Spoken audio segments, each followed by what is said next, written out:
भगवन तेरा आज स्वागतम सुस्वागतम शिव भगवन तेरा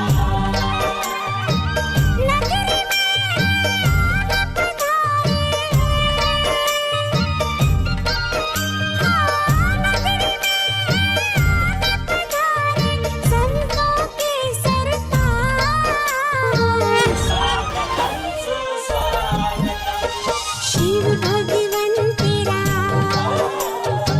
स्वागतम सुस्वागतम शिव भगवन तेरे करम से बेनियाज,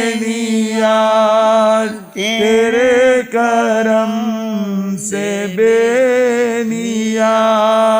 माना कि मैं गरीब हूँ, माना कि मैं गरीब हूँ, माना कि मैं गरीब हूँ, माना कि मैं फकीर हूँ। मुझसे ना ऐसे रूठिए, मुझसे ना ऐसे रूठियो, जैसे मेरा कोई नहीं, जैसे मेरा कोई नहीं। मुझसे ना ऐसे रूठिए, मुझसे ना ऐसे रूठिए, जैसे मेरा कोई नहीं, जैसे मेरा कोई नहीं। तेरे करम से बेनियाज, तेरे करम से बेनियाज। कौन सी शय मिली नहीं, कौन सी शय मिली नहीं, झोली ही मेरी तंग है, झोली ही मेरी तंग है। तेरे यहाँ कमी नहीं, तेरे यहाँ कमी नहीं। एक ऐसी प्यास, एक ऐसी पीड़ा, एक ऐसी तड़फ, एक ऐसी बेचैनी, एक ऐसा दर्द जो आपके अंग अंग में, कण कण में, रोए रोए में समा जाए। वो पुकार, वो प्यास, वो तड़फ, वो बेचैनी कभी खाली नहीं जाती। आप जीवन में आजमा करके देखना, कोई अज्ञात शक्ति वो पुकारती है तुम्हें और तुम अंतर हृदय से भाव रखो, अवश्य पूरी होती है। परंतु हमारी मांग, हमारी प्रार्थना, यदि उसमें कोई स्वार्थ आ जाए तो पूरी नहीं होती। निस्वार्थ भाव से कोई भी भाव रखो। आज के दिन आज भाव रखेंगे, युवाचार्य श्री जी ने फरमाया, हमने कहा कि बड़ी दीक्षा शांति भवन में करेंगे। ये कहते जी जगह थोड़ी है, जगह थोड़ी है, इतनी बड़ी जगह, सब आ गए, नीचे जगह। दिल में जगह हो तो बाहर की जगह कोई मतलब नहीं है। तो आज के दिन जो 4 मुमुक्षु आत्मा महाव्रत, देखो छोटी दीक्षा, इसको बहुत धूमधाम से मनाया जाता है, 10,000 लोग आते हैं, इसमें ज़्यादा शोर शराबा नहीं है, पका पकाया माल आपको मिलने वाला है। मुमुक्षु आत्माएं तैयार है। एक महाव्रत का आरोहण है, पंच महाव्रत का आरोहण, जिंदगी भर जो उन्होंने पालना है, वो बड़ी दीक्षा, उसको छोटी दीक्षा कहते, इसको बड़ी दीक्षा कहते। तो कहने का अर्थ एक भाव रखो, जरूर भाव रखो। ऐसा नहीं कि तुम्हें दीक्षा लेनी, एक भाव एक बीज, एक अंकुर, एक बीज जमीन में डालते हैं तो कोई बीज किसी का चीज खाओ, बड़ का हो, आम का हो, सेब का हो, अंगूर का हो, वो बीज एक भूमि में समाता है। कैसे वो बीज की तड़प देखी है कभी आपने? वो बीज जब भूमि में समा जाता है वो कैसा वो ऊष्मा भूमि की उसको मिट्टी में मिलाती है, मिट्टी में मिलाती है। छोटा सा बीज, चाहे वो आम का है, सेब का है, अंगूर का है, फिर कुछ दिनों के बाद वो बीज टूटता है, उसकी खोल टूटती है, एक अंकुर निकलता है। अंकुर निकलते 2 पत्ते निकलते, 4 निकलते, 10 निकलते, वृक्ष बनता है। धीरे धीरे वो वृक्ष, आम का वृक्ष, पीपल का वृक्ष, बड़ का वृक्ष कितना बड़ा बन जाता है। एक बीज की हजारों लाखों आम आ जाते, एक बीज। ये प्रकृति का एक बीज का की कुर्बानी देखो, लाखों बीज तैयार हो जाते। ऐसे ही यदि आपके परिवार में किसी ने दीक्षा ना ली हो तो भाव रखो कि मेरे परिवार में कोई दीक्षा लेना चाहता है, दीक्षा ना भी दो, अनुमोदना करो, भाव रखो। इस जन्म में नहीं होगा, हो सकता है अगले जन्म में भाव बन जाए आप। और भाव के साथ साथ उसमें शुद्धता, पवित्रता होनी चाहिए, निस्वार्थता होनी चाहिए। हमने बहुत भाव रखे, जन्म जन्म लगा लिए, मुझे सुख मिले, मेरी काया को सुख मिले, बंगला मिले, कोठी मिले, माता पिता परिवार सब तुमने चाहा, जो चाहा तुमको वही मिला। तुम्हारे माता पिता परिवार, धन संपत्ति, बेटा, जो कुछ तुमने चाहा, पर वो चाह संसार की है, वो चाह इस जन्म की है, पर लोक के सुधार की नहीं, मोक्ष की नहीं। एक काम, एक भाव रखो कि मैं 4 गति 84 लाख जीवों का अंत कर लूँ। और 4 गति 84 लाख जीव अंत करने के लिए क्या करना होगा? जीव को और अजीव के स्वरूप को जान करके जीव में स्थित हो जाओ तो आप धीरे धीरे आगे बढ़ जाओगे। जीव सबसे बड़ा त्याग क्या है? बोलो, सबसे बड़ा त्याग 12 तपों में, बोलो मां सती, सबसे बड़ा त्याग 12 तप में सबसे बड़ा तप, मास का मन, 6 मास का मन, 8 मास का मन, 15 मास का मन नहीं है। 12 प्रकार के तप में जिनवाणी का सारा सार समाया है, पूरी जिनवाणी का सार समाया किसमें? पुद्गल का ध्यान करते करते हमने जितने बंधन बांधे, 4 गति 84 लाख जीवा योनियों में हम किसके कारण गए?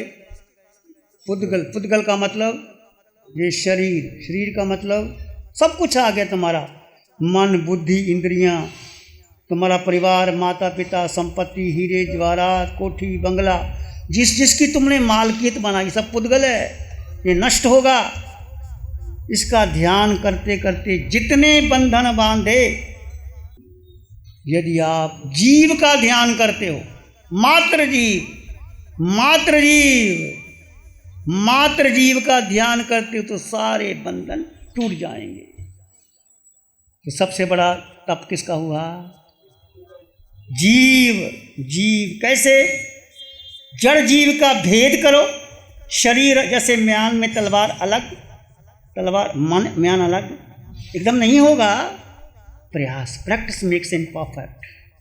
शुरू तो करो, जैसे हमने कहा कम से कम 1 घंटे का ध्यान तो करो भाई। आसपास जितने घर हैं, जब आप पिकनिक पार्टी करते हो, कोई जन्मदिन मनाते हो, सबको बुलाते हो, एक एक बुलाओ, बच्चों को बुलाओ, 1 घंटे का ध्यान करके तो देखो।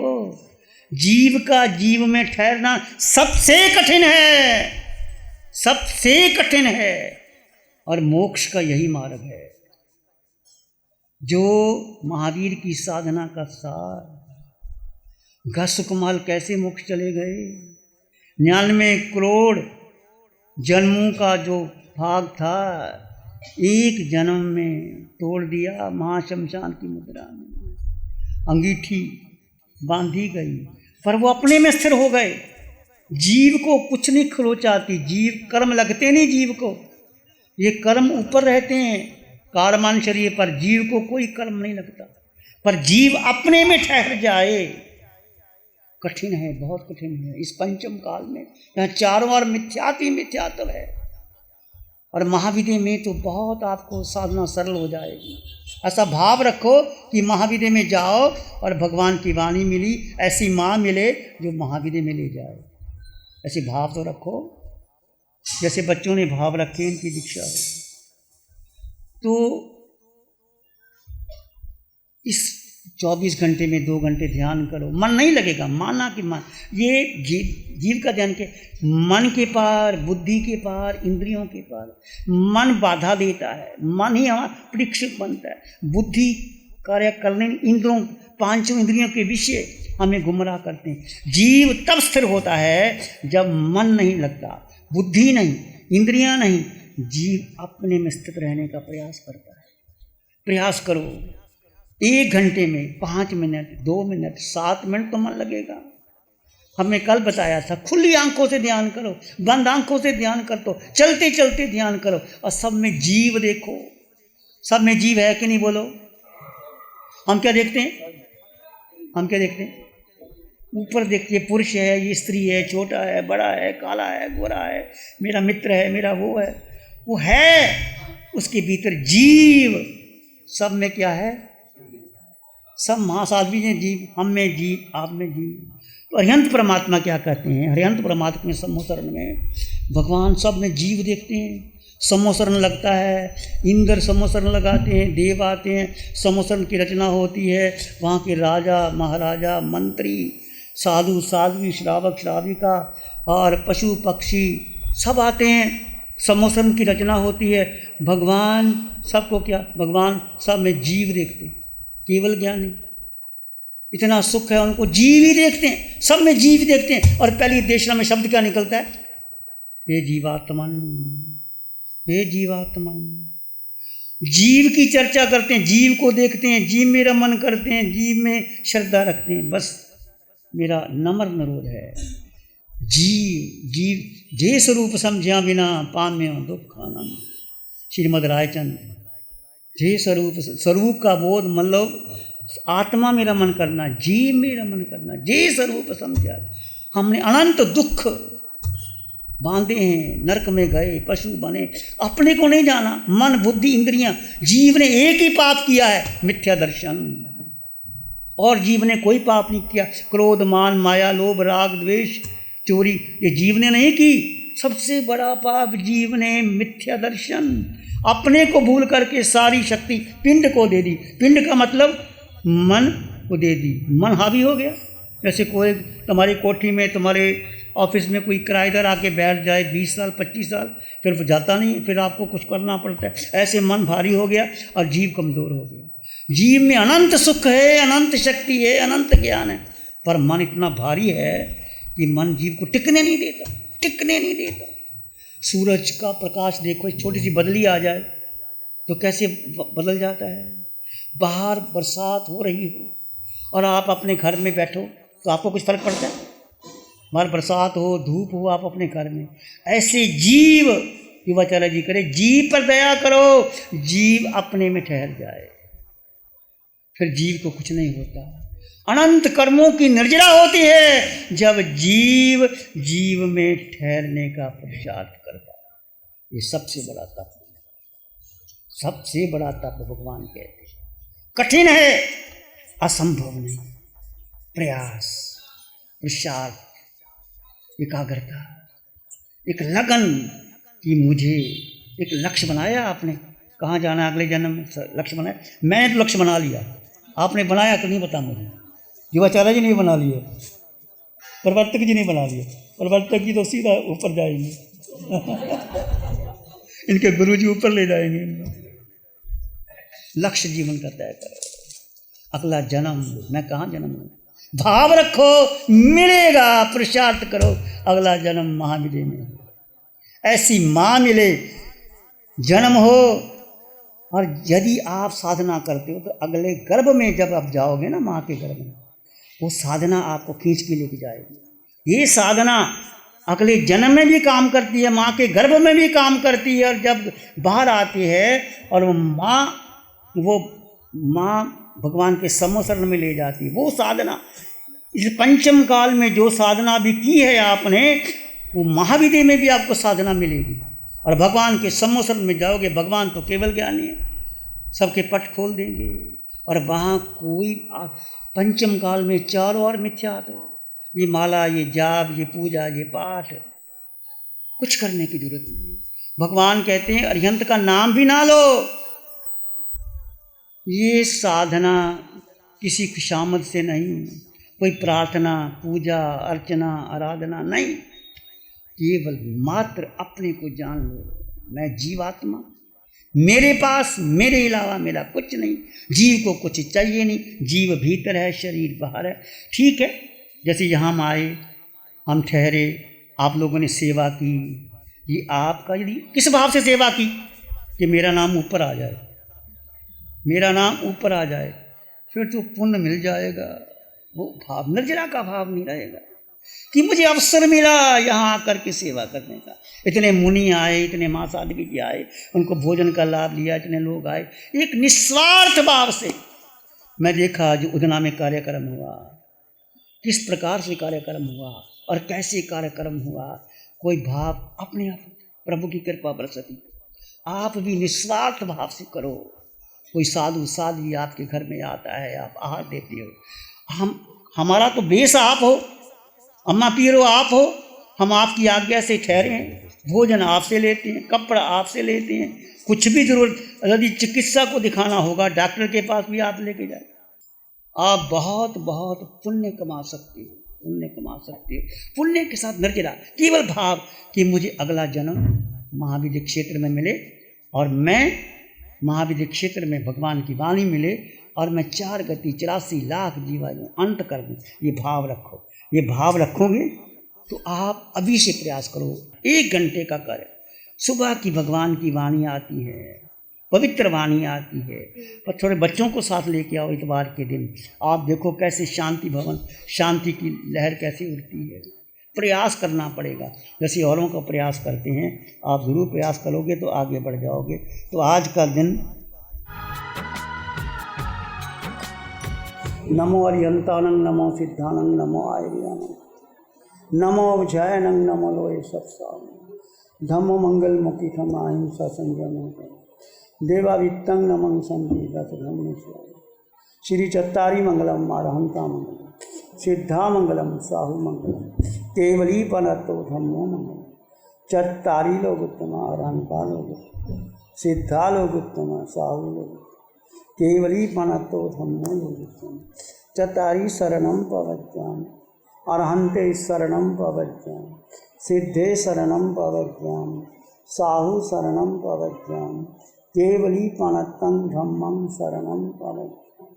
चारेश्वर दुख हरण जगत में और न चरणा कोई होगा, जो भव्य प्राणी करे आराधन उसका अजर अमर पद होगा, उसका सदा ही मन